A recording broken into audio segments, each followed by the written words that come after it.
All right, so this is the most important thing when you're opening a trading account, whether you want to have a cash account or margin account. All right, so let's dig right into it. So the key takeaways, cash and margin accounts are two main types of brokerage accounts. They will ask you once you sign up on Webull. A cash account requires that all transactions be made with available cash. A margin account allows you to borrow money against the value of securities in your accounts. Each account type has different requirements for what and how much you can trade. All right, so let's start off with cash account. If I deposit $1,000 into my cash account, I could trade only $1,000 and I could only sell $1,000 worth of stock. The rules are you need to let your money settle for one day. Today, I trade $1,000 and I sell it on the same day. Tomorrow, I'll be ready to trade again. Now, if you would like to trade again on your cash account in one day, you will get a violation. Your money's not settled. You can buy the stock again, you can purchase, but you cannot sell it again. Once you sell it, that is a penalty. All right. Margin account, you can put minimum $2,000 on these accounts.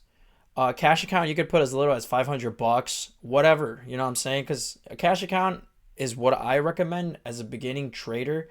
It lets you practice, and there's really no rush or any problems whether your stock is going up or down. A margin account is a little bit more strict. It's more for the advanced. There's rules, there's margin calls. I could explain that further, but here are the basics of the margin account.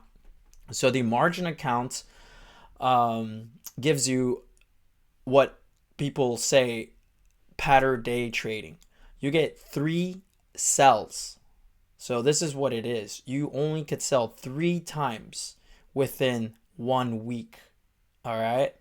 If you use all your sells, then that's done for the week. You use one for 1 week and now the next one for another week and so on. Well, you could spread it out. But as far as it goes, a margin account gives you 3 trades.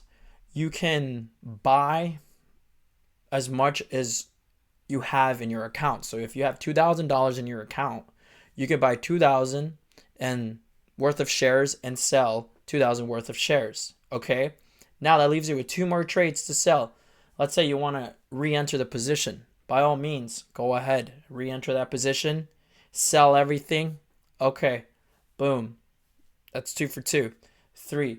You buy 2,000 worth dollars again, and then you sell $2,000 worth. That's 3 trades in 1 day.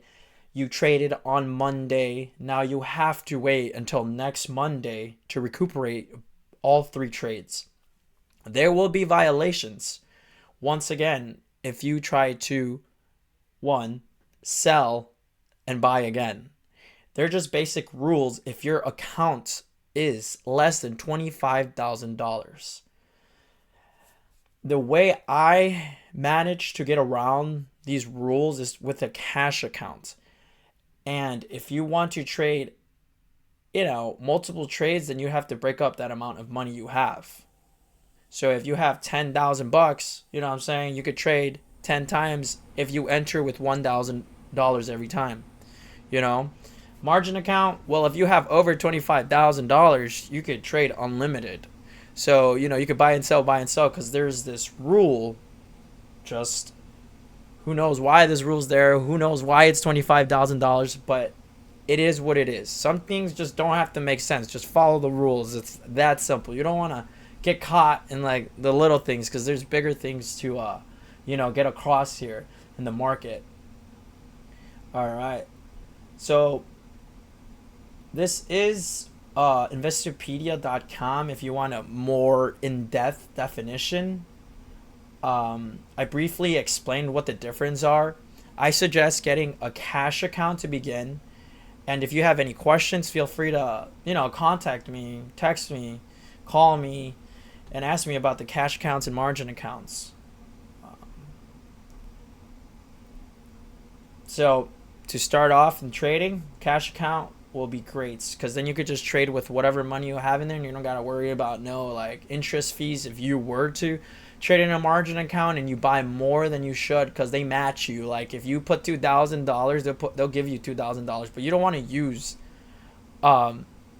you know, anybody else's money to trade. You know, you have to be smart about it, because then you're gonna end up paying extra on who knows what. So a cash account is the safest bet.